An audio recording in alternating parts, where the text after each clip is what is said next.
Magandang araw mga kagabay. Ngayon po June 22, 2024, araw po ng Sabado, debosyon natin sa ating mahal na Birhen. Napakaganda po ng ating ebanghelyo sa araw na ito.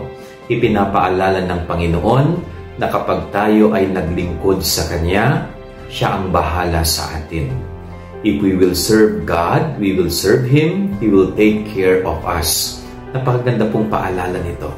Kanya nga po, kapag tayo ay naglilingkod sa Diyos, kapag tayo ay naglalaan ng ating oras at panahon sa Diyos, ibabalik ng Diyos ang Kanyang suporta sa atin. Hindi niya po tayo pababayaan. Kaya lamang tayo nagwo-worry kung minsan sa buhay natin dahil nga hindi tayo nagtitiwala sa Kanya. Dahil nawawala ang ating direksyon sa Diyos.